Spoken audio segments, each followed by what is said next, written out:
అందరికీ నమస్కారం. ఇవాళ మేము శ్రీ జే జగదంబ సారీస్‌లో ఇంకొక డిఫరెంట్ వెరైటీ చూపిస్తున్నాను. వెరైటీ చూపించే ముందు మా ఛానల్ మీరు డైలీ చూసుకోవాలంటే మా ఛానల్‌కి లైక్ చేయండి, కామెంట్ చేయండి, ఇంకా సబ్స్క్రైబ్ చేయండి. ఇవాళ ఫ్యాబ్రిక్ వచ్చేసి మనకి టస్సర్ పైన కాంతా వర్క్ ఉంది. చాలా లైట్ వెయిట్‌గా ఉంటుంది. ఫ్యాబ్రిక్ కూడా చాలా బాగుంటుంది. మీరు చీర మొత్తం ఇట్లా చూసుకోవచ్చు. ఇట్లా కాంతా వర్క్‌తో మనకి డిజైన్ వస్తుంది. బోర్డర్ వచ్చేసి కాన్సెప్ట్ మనకి ఇట్లా వర్క్‌లో వస్తుంది.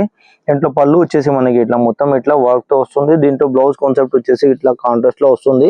దీనికి హ్యాండ్స్ కి కూడా మనకి ఇట్లా వర్క్ వస్తుంది. దీంట్లో వచ్చేసి మనకి 6 కలర్ ది సెట్ వస్తుంది. ఫస్ట్ కలర్ వచ్చేసి మనకి ఇది గ్రీన్ పింక్ కలర్ ఉంది. దాని తర్వాత వచ్చేసి బ్లాక్ కలర్ ఉంది, పోటల్ గ్రీన్ ఉంది, వైన్ కలర్ ఉంది, లైట్ మెహందీ గ్రీన్ ఉంది. ఇంకో కలర్ వచ్చేసి మనకి బ్లూ కలర్ తో కాన్సెప్ట్ వస్తుంది. ఇందులో వచ్చేసి మనకి ఇందులో చాలా డిజైన్స్ వస్తున్నాయి. ఇప్పుడు ప్రజెంట్ గా మనకి 2 డిజైన్ చూపిస్తున్నాం. ఫస్ట్ కలర్ ఇది లీఫ్ డిజైన్ ఉంది. దాని తర్వాత వచ్చేసి మనకి ఇట్లా లైన్స్ లో వస్తుంది. ఇది బ్లాక్ కలర్ వస్తుంది. దీంట్లో వైన్ కలర్ ఉంది, బ్లూ కలర్ ఉంది, ఆరెంజ్ కలర్ ఉంది. ఇంకో కలర్ వచ్చేసి మనకి ఫ్యాన్సీ గ్రీన్ కలర్ తో ట్యూన్ వస్తుంది. ఇలా చాలా డిజైన్స్ వస్తుంది. ఎవరికి అయితే నచ్చినాయి అంటే మనది స్క్రీన్ పైన నంబర్ ఉంటుంది. దీంట్లో మీరు స్క్రీన్ షాట్ తీసుకోవచ్చు. ఇంకా వాట్సాప్ లో వీడియో కాల్ లో కూడా మీరు సెలెక్షన్ చేసుకోవచ్చు. అందరికీ థ్యాంక్స్ అండి.